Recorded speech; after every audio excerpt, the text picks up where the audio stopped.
La fin de la saison arrive à grands pas en première ligue. Et qui dit fin de saison, dit l'heure du bilan. Konnichiwa minasan, dans cette nouvelle vidéo, je vais te donner mes nominés et mes choix pour les différents titres de PM. On parle du meilleur joueur, du meilleur jeune, du flop de l'année, de la pire recrue. Alors, n'hésite pas à me donner ton choix dans les commentaires. Et on commence avec le flop de l'année, avec Alexander Isak, le joueur de Liverpool, plus gros transfert de l'histoire de la Première Ligue, qui a fait une saison monstrueuse avec Newcastle avec plus de 20 buts la saison dernière. Et pourtant, cette saison, ça n'a pas pris. Blessé, non impactant, fantomatique.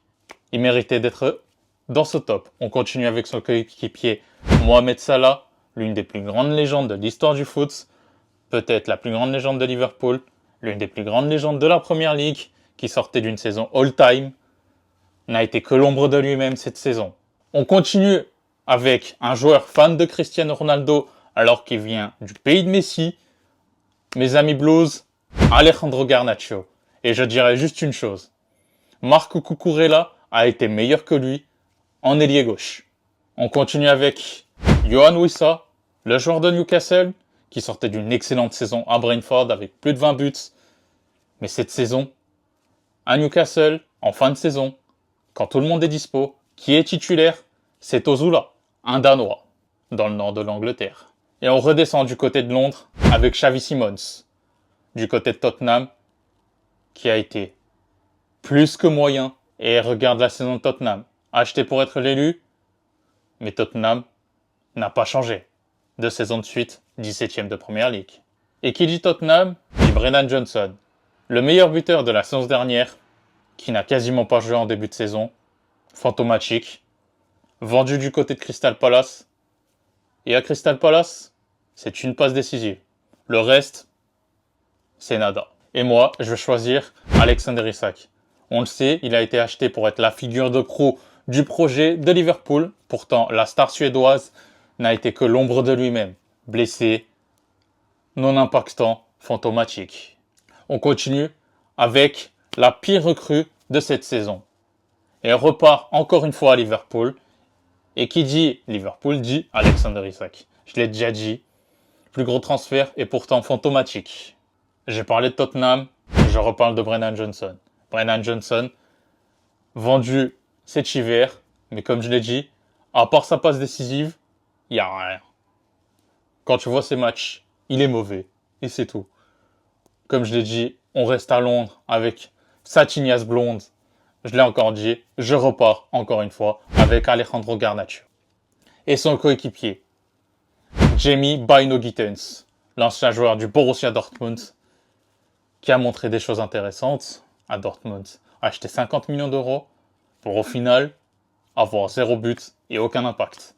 Et même, en cette fin de saison, il est blessé. On part et on remonte à Liverpool avec Tyler Dibling, l'ancien joueur de Southampton, le petit crack qui a trouvé chaussure à son pied. Eh ben, dites-moi que son pied était beaucoup trop grand. Transféré pour 30 millions, la jeune pépite a été invisible.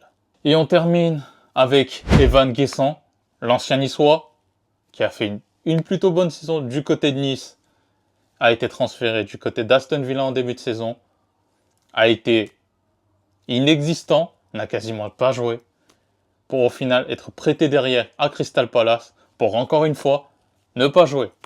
Et j'aimerais dire Tyler Dibling, Evan Guessant, mais on est obligé de le dire. Plus gros flop, pire recrue, c'est encore une fois Alexander Isak. Mais qui dit pire recrue, dit aussi meilleur recrue. J'ai parlé de Chelsea, on va alors commencer avec João Pedro, l'ancien joueur de Brighton. Plus de 20 buts toutes compétitions confondues, 15 buts en Première Ligue, à la tête de l'attaque de Chelsea, a été l'un des seuls à surnager dans cette marée noire qu'a été les Blues cette saison. Et on reste à Londres du côté de West Ham avec Matheus Fernandes, l'international portugais, l'ancien coéquipier de Tyler Dibling, qui lui a réussi à faire sa transition. Oui, West Ham est en zone de relégation et peut potentiellement descendre en Championship. Mais Matheus Fernandes, lui, a carrément des touches du côté du Paris Saint-Germain. Ça vous montre le potentiel et le talent du gars. On monte du côté de Manchester avec United et Senne Lammens. On le sait, ces dernières saisons à United, ça a été la galère pour trouver un gardien et ils l'ont enfin trouvé. Un jeune gardien de 22 ans, originaire de la Belgique, ancien de Antwerp, Monsieur Senne Lammens. On arrive à l'autre Manchester, peut-être l'une des plus grosses révélations de l'année, devenu quasi indispensable, un talent générationnel, Monsieur Ryan Cherki. Plus de 10 buts, 10 passes D, toutes compétitions confondues, plus de 10 passes D en Première Ligue. J'ai rien à rajouter. On marche quelques kilomètres, on arrive à Leeds et on parle d'Anton Starr, le milieu de terrain gaucher, l'ancien d'Offenheim, arrivé sur la pointe des pieds, au final devenu leader du milieu de terrain d'un club qui, je rappelle, a été promu cette saison. Très belle saison de la part d'Anton Starr avec une sacrée frappe de balle. Et on remonte encore une fois un peu plus au nord du côté de Sunderland avec Granit Xhaka. Le cœur, le poumon de l'équipe de Régis Lebris, le cerveau de cette équipe, l'ancien Gunners et l'ancien du Bayer Leverkusen, champion d'Allemagne. On l'a vu pourquoi, c'est un leader. Sans lui, ou avec lui, Sunderland, ce n'est pas la même. Et il faut le dire, la meilleure recrue, à part Ryan Cherki, c'est Ryan Cherki. Oui, il n'a pas participé à tous les matchs, et oui, beaucoup l'ont critiqué. Moi aussi. La preuve, pour moi, Florian Wirtz c'est un plus grand talent. Au final, qui est le meilleur? C'est Ryan Cherki. Ryan Cherki vient de faire une saison monstrueuse. On l'a vu à la fin de la saison, Pep Guardiola l'a dit, il ne voulait pas mettre Ryan Cherki à côté de Jeremy Doku et Erling Haaland. Au final, qui sont les titulaires? Jeremy Doku, Erling Haaland et Ryan Cherki. Il l'a montré avec sa facilité, sa qualité technique. C'est la meilleure recrue de cette saison. Mais dans une saison, il n'y a pas que des recrues. Il y a aussi des révélations. Et chez les révélations, on en a eu, et certaines, elles ont été magnifiques. Et on commence avec un Français, Elie Junior Koupi, sorti à 18 ans en étant meilleur buteur de Ligue 2 avec Lorient, arrivé à Bournemouth cette saison, sur la pointe des pieds, n'était pas titulaire, fini titulaire, et l'un des meilleurs buteurs de cette saison. Bravo, Elie Junior Koupi. Et on continue chez les attaquants avec Igor Thiago. On le sait, le Brésilien n'a pas pu jouer de la saison blessé, mais cette saison, revenu de blessure, il a explosé. Deuxième meilleur buteur du championnat de Première Ligue, international brésilien qui ira à la Coupe du Monde. Félicitations à lui. Personne ne le voyait venir et pourtant, il a été monstrueux. Et on continue en attaque avec un joueur qui a gagné le titre d'aller dans le Manchester City de Pep Guardiola, Monsieur Antoine Semenyo, que je considère même comme meilleur joueur du début de saison. Antoine Semenyo, depuis qu'il est arrivé à Manchester City, c'est moyen. Il y a des hauts, il y a des bas, mais il a joué toutes les minutes. Plus de 15 buts, plus de 5 passes D. Antoine Semenyo mérite d'être là. On descend d'un cran, on arrive au milieu de terrain avec des Anglais. Et le premier, il vient de Nottingham Forest. Elliot Anderson, néo-international anglais qui ira à la Coupe du Monde. L'ancien de Newcastle, qui on le rappelle, a été vendu pour les règles du fair play financier anglais. Mais aujourd'hui, il est considéré comme l'un des meilleurs milieux de terrain. Transfert à plus de 100 millions cet été, ça arrivera à 100%. On continue au milieu de terrain avec un joueur d'Everton, l'ancien de Manchester United, Monsieur James Garner. Et juste une raison, James Garner a joué toutes les minutes d'Everton cette saison, et alors qu'il a été vendu du côté d'Everton, Man United voudrait le racheter au prix fort. Et on continue avec un autre milieu de terrain, qui ne joue pas vraiment milieu de terrain, un certain Nico O'Reilly, le joueur de Manchester City, formé à Manchester City, est devenu aujourd'hui l'une des pièces maîtresses du système de jeu de Pep Guardiola. Alors bravo à lui, il mérite amplement d'être là. Alors de mon côté, je mets Igor Thiago en révélation de l'année. Personne n'aurait cru, surtout à Brentford, et un joueur qui en plus n'a pas joué une minute la saison dernière, arriver et être deuxième meilleur buteur. Plus de 20 buts en Première Ligue, Brentford est encore en course pour une place en Coupe d'Europe. Bravo au Brésilien, qui sera à la Coupe du Monde. et peut-être même titulaire à la Coupe du Monde. Et on redescend encore plus loin et on passe du côté des gardiens. De mon côté, les nominés seront David Raya, qui tout simplement meilleure défense de Première Ligue, le plus grand nombre de clean sheets, leader de Première Ligue. On continue avec Gianluigi Donnarumma, acheté cette saison parce que Luis Enrique ne voulait plus de lui au Paris Saint-Germain, a fait une excellente saison. City est deuxième. Même s'il fait beaucoup d'erreurs, ça reste quand même l'un des plus grands gardiens au monde. Je l'ai dit tout à l'heure, Senola Mendes, je le mets parmi les meilleurs recrues. Alors, en tant que troisième de Première Ligue, enfin le nouveau gardien titulaire de cette équipe, Senola Mendes, bienvenue ici.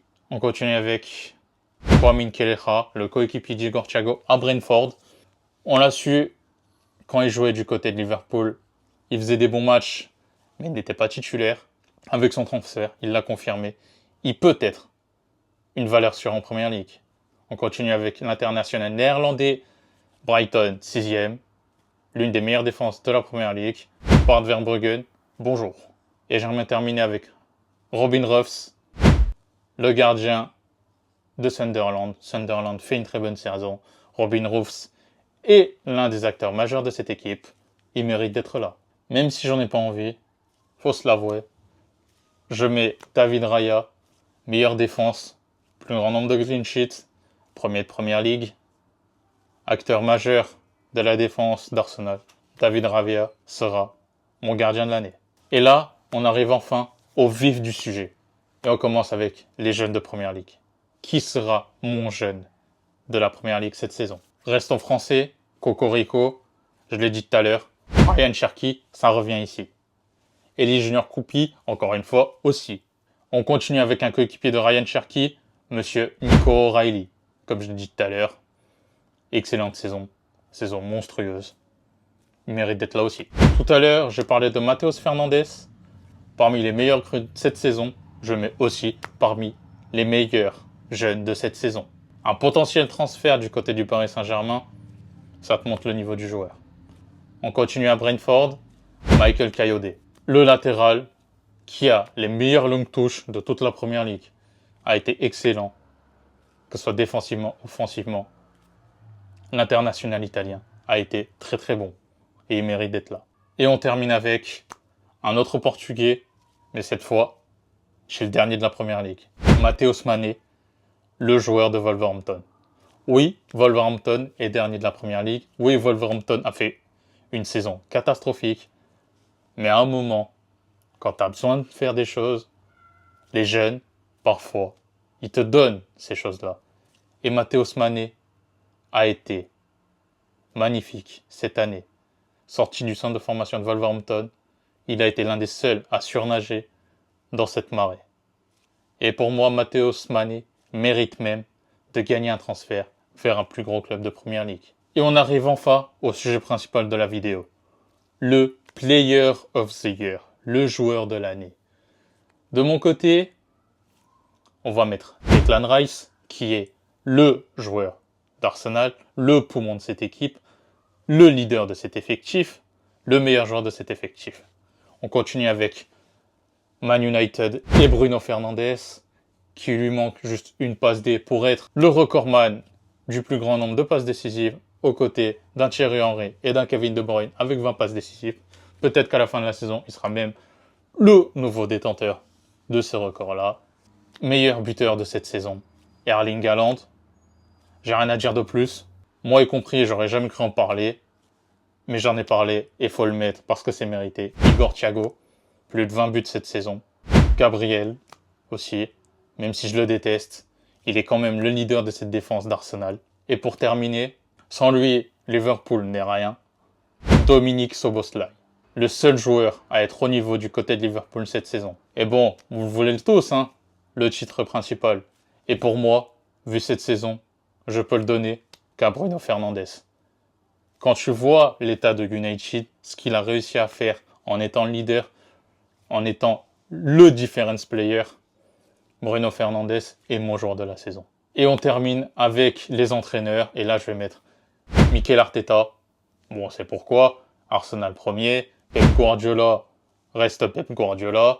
Kissandros de Brentford, parce que Brentford fait une énorme saison, que Kissandros c'est sa première en tant que manager numéro 1 d'une équipe, et pourtant regardez la saison qu'ils font, potentiellement européen. On continue avec Fabien Hurtzeler de Brighton. Brighton, qui est européen, peut potentiellement aller en Ligue des Champions selon ce qui se passe. Régis Lebris, qui a fait de magnifiques choses à Sunderland, et Sunderland a fait une magnifique saison en étant une équipe promue. Michael Carrick, qui a su remettre les choses à l'endroit à United. Et on le dit souvent, à United, ce n'est pas le beau jeu qui te fait gagner, mais la mentalité et le cœur. Michael Carrick en est le fondement même. Et Andoni Iraola, Bournemouth fait une magnifique saison. Andoni Iraola est l'un des acteurs majeurs de cette saison. Donc il mérite d'être là. Et de mon côté, je choisirai en tant que meilleur entraîneur de cette saison Mikel Arteta si Arsenal gagne. Sinon, de mon côté, ce sera Andoni Iraola, l'entraîneur de Bournemouth qui a fait des miracles, que ce soit avec son effectif, sa manière de jouer, et qui fait exploser des joueurs comme Eli Junior Koupi. Déjà, dis-moi tes nominés, dis-moi tes choix dans les commentaires, et nous, on se revoit dans une prochaine vidéo. Ciao.